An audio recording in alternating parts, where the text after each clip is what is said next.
నమస్తే, welcome to our channel. నేను సౌజన్య. షర్మిల అలాగే బ్రదర్ అనిల్ కుమార్ రెడ్డి నిశ్చితార్థంలో జగన్మోహన్ రెడ్డికి అవమానించారా షర్మిల? ఈ అంశానికి సంబంధించి వివరాలను తెలియజేయడానికి, వారి విశ్లేషణను మనతో పంచుకోవడానికి ఈరోజు మనతో పాటు ఉన్నారు senior political analyst, social activist Krishna Kumar గారు ఉన్నారు. వారితో మాట్లాడదాం. నమస్తే. నమస్తే. అంటే మేనల్లుడి ఎంగేజ్మెంట్ జరిగింది జనవరి 18న ఇక్కడ హైదరాబాద్లో. దానికి సతీ సమేతంగా జగన్మోహన్ రెడ్డి గారు రావడం జరిగింది.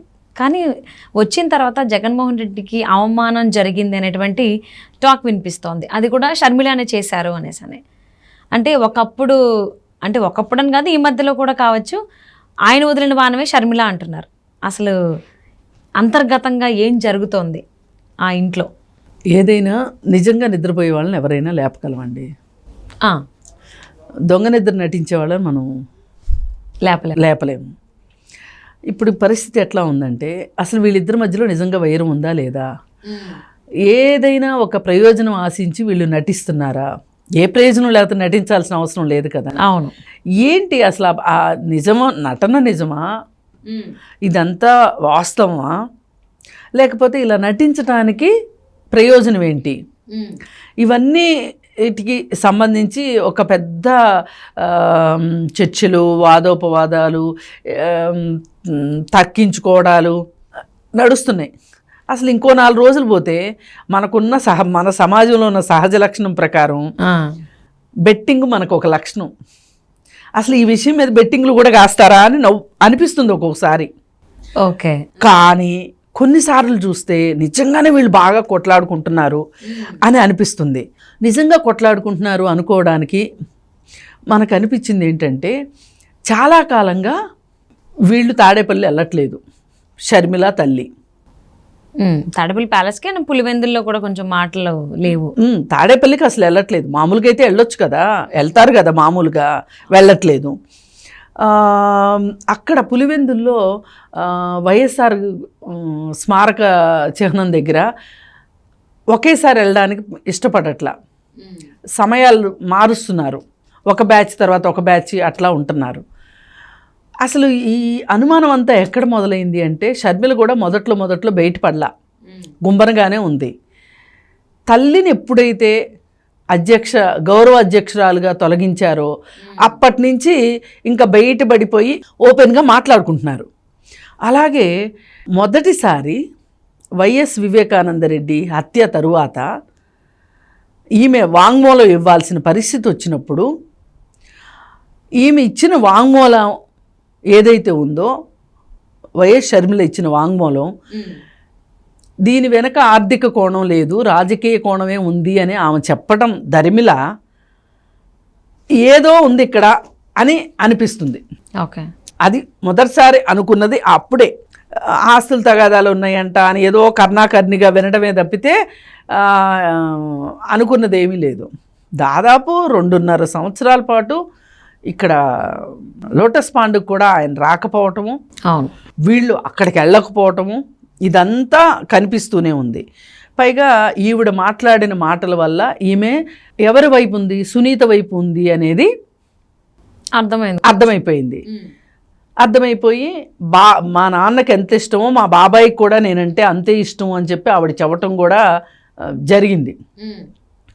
మరి సునీత అంత నిర్ద్వందంగా అక్కడ పరిస్థితుల గురించి, దీని వెనక ఎవరున్నారు ఏంటి అనే దాని మీద అంత నిర్ద్వందంగా చెప్తున్న సందర్భంలో ఈమె సునీత వైపు మాట్లాడుతుంది. పైగా సునీతను ఖండించట్లేదు అంటే గనక ఈమె ఎవరి పక్షం అనుకుంటారు? సునీత పక్షం అనే అనుకుంటారు. సునీత పక్షం అంటే ఏంటి? జగన్మోహన్ రెడ్డికి వ్యతిరేకమనే కదా. అవును. ఇప్పుడు ఏ అవినాష్ రెడ్డి గురించి అయితే, ఏ అవినాష్ రెడ్డిని అయితే జగన్మోహన్ రెడ్డి చంకలో పెట్టుకుని కూర్చున్నాడో, ఆ అవినాష్ రెడ్డే కారణము అని చెప్పి వాళ్ళందరూ అంటున్నప్పుడు, నిజంగా జగన్మోహన్ రెడ్డి పక్షమే గనక వైఎస్ షర్మిల అయ్యున్నట్లయితే గనక ఈ కూటమిలో చేరదు కదా. ఇక్కడ 2 వైరపక్షాలు ఉన్నాయి, ఖచ్చితంగా ఎస్టాబ్లిష్ అయిపోయినాయి. ఈ అయిపోయిన వైరపక్షాల్లో ఎవరు ఎటువైపు ఉన్నారనే దాన్ని బట్టి వాళ్ళ శత్రుత్వం ఎంత అనేది బేరీజు వేయొచ్చు. పైగా ఏ సందర్భంలోనూ ఆవిడ వెనకడుగు వేయట్లేదు సునీత. అవును. అలాగే వీళ్ళు అవినాష్ రెడ్డిని వదులుకోవటానికి వీళ్ళు ఇష్టంగా లేరు. ఎవరు? జగన్మోహన్ రెడ్డి వాళ్ళు ఇష్టంగా లేనప్పుడు, పైగా తాజాగా సిబిఐ వాళ్ళు అరెస్ట్ చేయడానికని వస్తే ఏం చేశారు? డీజీపీ మేము అక్కడ ఇవ్వలేము, సెక్యూరిటీ ప్రాబ్లం వస్తుంది, అల్లకల్లోలం అయిపోతుంది, మీకు హెల్ప్ చేయలేము అన్నట్టుగా చెప్పేశారు. మీ సిబిఐకి సహాయ నిరాకరణ చేశారు. అవును. ఈ సహాయ నిరాకరణ చేస్తే గనక నిజంగా జగన్మోహన్ రెడ్డి గనక చట్టం తన పని తాను చేసుకుపోతుంది అనే ఉద్దేశం గనక ఉంటే గనక అదనపు బలగాలను రప్పించో లేదంటే కేంద్ర ప్రభుత్వంతో సంప్రదించి ఇంకొన్ని బలగాలు తెప్పించుకునో చేసేవాడు కదా. అంటే ఆయన దొంగలకు నీళ్లు మోస్తున్నాడు అనేది అర్థమవుతోంది, క్లారిటీ వస్తుంది. అవును. మరి ఇన్ని విషయాలు చూసినప్పుడు మనం బేరీజు వేసుకుంటే మనకు అర్థమయ్యేది ఏంటి? షర్మిలకి జగన్మోహన్ రెడ్డికి పడట్లేదు అన్నది వాస్తవం. సరే, అంటే బయటికి కనిపించేంత వరకు ఇది వాస్తవం. అంటే ఇప్పుడు ఎవరమైనా ఎలా ఒక నిర్ధారణకు వస్తాం? ఇప్పుడు కొన్ని సూచనలు ఉంటాయి. ఇప్పుడు అన్నం ఉడికింది, దానికి సూచనలు ఏంటి? మెతుకు తీసుకుని టెస్ట్ చేస్తాము, మెత్తగా ఉందా ఏంటా అని చేస్తాం కదా. అవును. అంతేగాని అన్నం అంతా గిన్నె మొత్తంలో చేయి పెట్టాం కదా, లేదు, చూస్తాం కదా. అలాగే అన్నం ఉడికేసింది అనుకుంటాం, ఇంకా ఆపేద్దాము మంట అనుకునే టైంలో దాని నుంచి పొగలు వస్తూ ఉంటాయి, అన్నంలోంచి పొగలు వస్తూ ఉంటాయి. అంతకుముందు పొగలు రావు, పొగలు వస్తూ ఉంటాయి. అంటే దీని అర్థం ఏంటి? ఇంకా మొత్తం అన్నం ఉడికేసింది అని. అట్లాగే చూసుకుంటే వీళ్ళ మధ్యలో ఉన్న పంచాయతీలు నడుస్తూ ఉంటే ఈ మధ్యలో ఆస్తి గొడవలు కూడా బయటకు వచ్చినాయి అని, ఈ ఆస్తి గొడవలు సర్దుబాటు చెయ్యమని చెప్పి వీళ్ళు తల్లి కూతురు ఇద్దరు బెంగళూరు నుంచి ఫ్లైట్లో ఢిల్లీకి వెళ్ళి కాంగ్రెస్ వాళ్ళని కలిశారని, అప్పుడు కాంగ్రెస్ వాళ్ళు ఏం చెప్పారు అంటే, అమ్మా ఇది మామూలుగా అయితే ఇది తెగే పంచాయతీ కాదు, ముళ్ళును ముళ్ళుతోనే దియ్యాలి, జగన్మోహన్ రెడ్డిని రాజకీయంతోనే కొట్టాలి, నువ్వు కూడా రాజకీయాల్లోకి ప్రత్యక్ష రాజకీయాల్లోకి రమ్మన్నారు. అంతకుముందంతా ఆమె చేసింది ఏంటి? జగనన్న వదిలిన బాణంగా రాజన్న బిడ్డగా ప్రజల ముందుకు వచ్చింది. అంతేగాని ఆమె సొంత ప్రయోజనం కోసం ఆమె ఏ రోజు వచ్చింది కాదు. ఇప్పుడు నువ్వే రాజకీయాల్లో ఎస్టాబ్లిష్ అవ్వు, నువ్వే రాజకీయంలోకి వచ్చేసేయి, డైరెక్ట్ పాలిటిక్స్లోకి రమ్మని చెప్పి అప్పుడు మాత్రమే జగన్మోహన్ రెడ్డిని మనం దారికి తీసుకొచ్చుకోగలము అని చెప్పి చెప్పడం జరిగింది. అందుకని ఏంటంటే ఆవిడకి తెలంగాణలో ఒక రిహార్సల్ జరిగింది. తెలంగాణలో ఆమె పాదయాత్ర చేసింది అంతా. ఇప్పుడు అదే ఆంధ్రప్రదేశ్లో గనక పాదయాత్ర చేయాలి అంటే గనక జగన్ అడ్డంకులు సృష్టించవచ్చు కదా. అందుకోసం అని చెప్పి తెలంగాణలో ఒక రిహార్సల్ జరిగింది. ఆ తర్వాత కాంగ్రెస్ పార్టీలో విలీనం చేయడము, ఇప్పుడు ఆంధ్రప్రదేశ్లో ఆవిడకి పిసిసి బాధ్యతలు అప్పచెప్పటం అన్నీ ఒకదాని తర్వాత జరిగిపోయినాయి. కాకపోతే ఈ మధ్యలో ఒక పెట్ట కథలాగా వీళ్ళింట్లో పెళ్ళి వచ్చింది. పెళ్ళి వస్తే ఇప్పుడు జగన్మోహన్ రెడ్డికి పెద్ద టెస్టు, ఈ పెళ్ళికి వెళ్దా అంటే ఎంగేజ్మెంట్కి ఇంటికి వెళ్ళి పిలవాలి. పిలవకపోతే ఎవరు తప్పు అవుతుంది? షర్మిల తప్పు అవుతుంది. అందుకని ఏం చేసింది? షర్మిల ఎప్పుడు తప్పు తన దగ్గర ఉంచుకోవద్దు అని చెప్పి వెళ్ళి పిలిచింది.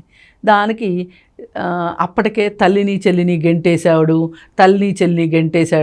మరి తల్లిని చెల్లిని గెంటేసినోడు రాష్ట్ర ప్రజల్ని ఏం చూసుకుంటాడు? ఇలాంటి మాటలన్నీ వచ్చినాయి జగన్మోహన్ రెడ్డి గురించి. ఇంకెవరైనా అలాంటి వాళ్ళు కూడా ఏమన్నారంటే, అమ్మకు అన్నం పెట్టలేదు కానీ పిన్నికి గాజులు చేయిస్తాడు అన్నట్టుంది, తల్లిని చెల్లిని ఇంట్లోంచి పంపించేశాడు, ఇంటికి రానివ్వట్లేదు, మరి తల్లిని గౌరవాధ్యక్షురాల నుంచి కూడా తీసేశాడు.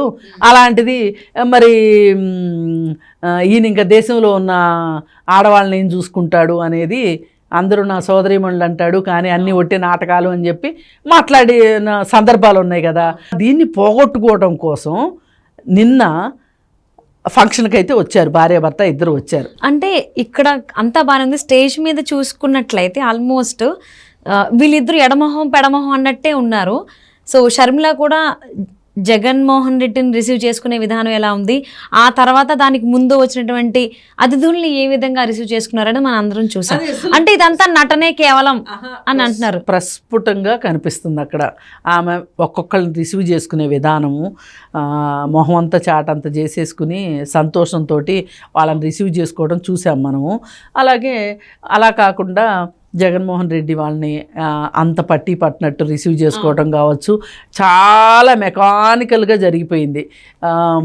ఎవరో ఒక మామూలు గెస్ట్ వస్తే కనుక, అంటే సొంత అన్న వచ్చినట్లుగా కాకోకుండా, అసలు మామూలుగా అయితే ఎంత ముఖ్యమంత్రి అయినా ఆయన అతిథిలాగా రావాల్సిన అవసరం లేదు. నిజంగా ఆయనకి అంత ఇష్టమే ఉంటే ముందే రావచ్చు. సో ఇదంతా నిజంగానే వాళ్ళిద్దరి మధ్య విభేదాలు ఉన్నాయంటారు, అన్నా చెల్లెల మధ్య. ఇవన్నీ చూస్తుంటే అట్లాగే కనిపిస్తుంది. కాకపోతే వీళ్ళ విభేదాలు తారాస్థాయికి చేరి అసలు నిజంగానే వీళ్ళిద్దరు ఈ మాదిరిగా కొట్టుకుని చేస్తున్నారు. ఇప్పుడు రాజకీయ ప్రత్యర్థులు అని నిరూపిత అవ్వాలి అంటే ఏం జరగాలి అంటే, ఇప్పుడు రేపొద్దున ఇప్పుడు ఈయన ఎట్లా అయితే ప్రజల ముందు చెల్లికి నాకు అంత వైరం లేదు, నేను నా చెల్లిని అంత దూరం చేసుకోవాలనుకోవట్లేదు అని ప్రపంచానికి చాటడం కోసం ఈ ఫంక్షన్కి వచ్చాడు కదా, కనిపించారు కదా, వచ్చారు కదా. అట్లా కాకుండా అసలు నిజంగా వీళ్ళకి వైరం ఉంది అని ప్రపంచానికి అర్థం కావాలంటే ఒకటే జరగాలి, వీళ్ళిద్దరూ ఒక చోట నుంచి పోటీ చేయాలి. ఓకే, సో మరి పులివెందుల నుంచి వీళ్ళిద్దరూ కాంగ్రెస్ పార్టీ తరఫు నుంచి పులివెందుల నుంచి వైఎస్ పోటీ చేయాలి. ఓకే, అక్కడ జగన్మోహన్ రెడ్డి పోటీ చేస్తాడు, పోటీ చెయ్యాలి. చేస్తేనే అప్పుడు అసలు నిజంగా వీళ్ళిద్దరికీ పూర్తిగా ప్రత్యర్థులుగా ఉన్నారు వీళ్ళు రాజకీయ ప్రత్యర్థులు. ఇప్పుడు కుటుంబంలో తగాదాలు అంటారా, ఉంటాయండి, ఆస్తి తగాదాలు ఉంటాయి. కానీ రాజకీయ విభేదాలు వచ్చేటట్లు ప్రత్యర్థి పార్టీలు అయ్యేటట్లుగా ఉండాలని కోరుకోరు ఎవరైనా సరే. కానీ అక్కడ దాకా ఇక్కడ విషయం వచ్చేసింది అంటే వీళ్ళు పూర్తిగా బద్ధశత్రువులుగానే ఉన్నట్లు లెక్క. రేపొద్దున నేనే అసలైన రాజన్నకి వారసురాల్ని, అందుకే నేను కాంగ్రెస్ పార్టీలో ఉన్నాను అని ఈమె కాంగ్రెస్ పార్టీలో చేరడం వెనక వాళ్ళ ఉద్దేశం అదే. సో తప్పకుండా కృష్ణకుమార్ గారు, మరి నిజంగానే ఈ అన్నా చెల్లెల మధ్యన అగాధాలు ఏర్పడాలి, వాళ్ళిద్దరు విడిపోవాలని మనం కోరుకోవట్లే, ఎవరూ కోరుకోం. ఎవరైనా కానీ రక్త సంబంధం ఉండాలనే కోరుకుంటాం. ప్రజెంట్ ఇప్పటి వరకు ఏంటంటే అన్నా చెల్లెల మధ్యన ఆస్తి తగాదాలు ఉన్నాయని, కుటుంబ విభేదాలు వచ్చాయని విన్నాం. కానీ అది రాజకీయం కూడా పెరిగిందా అంటే పెరిగినట్టు కూడా వాళ్ళు చేసే ప్రవర్తన అలాగే కనిపిస్తోంది. ఒకళ్ళొక పార్టీలు ఇంకొకరు జాతీయ పార్టీలో ఉండడం వల్ల. సో మీరన్నట్టు ఈ విభేదాలు అనేవి నిజం అనేటువంటిది తెలియాలి అని అంటే ఇద్దరు మీరన్నట్టు పులివెందుల నుంచి కనుక పోటీ చేసినట్లయితే ఓకే, అన్నా చెల్లెలు ఇద్దరు గొడవ పడుతున్నారు అనేది ఒక క్లారిటీ వస్తుంది. కానీ ఇప్పుడు రెండు వినిపిస్తున్నాయి మనకు మాటలు. కొంతమంది ఏమో నటిస్తున్నారు అని అంటున్నారు అన్నా చెల్లెలు, ఇంకొంతమంది నిజంగానే గొడవలు పడుతున్నారు అంటున్నారు. సో రాబోయేటువంటి రోజుల్లో తెలిసిపోతుంది కాబట్టి వేచి చూద్దాం. Thank you so much for spending your valuable time with us, Krishna.